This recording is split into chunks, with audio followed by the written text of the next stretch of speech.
Cardiff welcomed table-topping Arsenal to South Wales. The Bluebirds are still flying high after they held reigning champions Manchester United. A late Kim goal saw them come from behind for a second time to secure a point.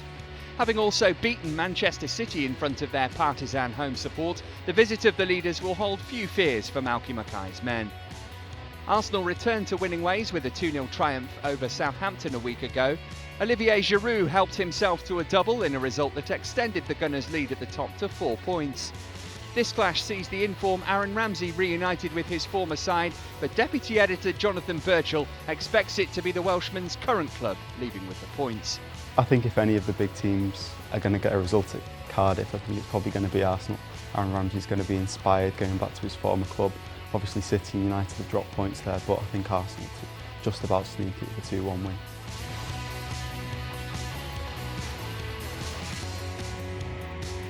There's a crucial London derby at Upton Park where West Ham meet fellow strugglers Fulham. The Hammers were easily put to the sword by Chelsea last week. The 3-0 defeat was bad enough, but it's also just 1 goal in 5 games across all competitions, further highlighting Sam Allardyce's need to sign a new striker. Fulham begin the weekend in the relegation zone after a frustrating 2-1 home defeat to Swansea. They are, however, level on points with their weekend hosts, and no victory would see them leapfrog the Hammers. Two teams really struggling at the moment, West Ham and Fulham. Obviously Allardyce hasn't got a result in the league other than Spurs since August. Martignol's really been struggling, so it's a massive game for both teams. I can just about see the home side doing it.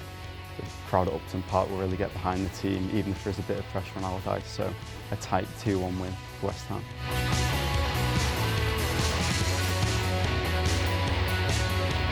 The pressure is on Andre Villas-Boas after his side capitulated at Manchester City. The Portuguese will demand a response with his expensively assembled side 4 points shy of a top 4 spot, but victory at the weekend would see them leapfrog the champions. United arrive in North London, having dropped another 2 points late on at Cardiff last week. That result meant David Moyes' side fell 7 points behind leaders Arsenal and further dented their hopes of retaining the title. The new boss will point to the fact that his side haven't lost since September and enjoyed a great win in Europe in midweek. Moyes is expected to have Robin van Persie back to lead the attack.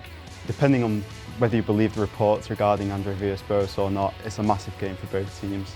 Spurs have really been struggling recently, hardly any goals in the league, especially outside of set pieces. United go there having lost that roofing streak that they've had, dropped a late goal against Cardiff, so big game for both teams.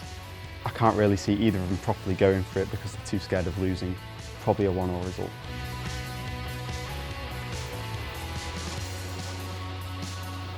The Blues were easy 3-0 winners at West Ham last week, but 5 points dropped before the international break, coupled with Champions League defeat on Tuesday, illustrates the lack of consistency that threatens to derail Jose Mourinho's title charge. Southampton represent another stiff test of those credentials. The Saints suffered only their second defeat of the season at Arsenal last week, but despite that they still begin round 13 fifth in the table, just 2 points behind their hosts. Really, Dr Jekyll and Mr Hyde with Chelsea at the moment. They look like they're going to kick on with a great result. 3-0 against West Ham last week, but then they dropped points in Europe against Bâle, so you really don't know which team are going to turn up. You think that Southampton, really on form, really pushing teams at the moment. They could just about take the points at Stamford Bridge, but I'd probably go for a 1-1. Elsewhere, Jonathan predicts wins for Aston Villa, Everton, Norwich, West Brom, Liverpool and Manchester City. And don't forget you can keep an eye on all the weekend's action on the Goal Live Match Centre.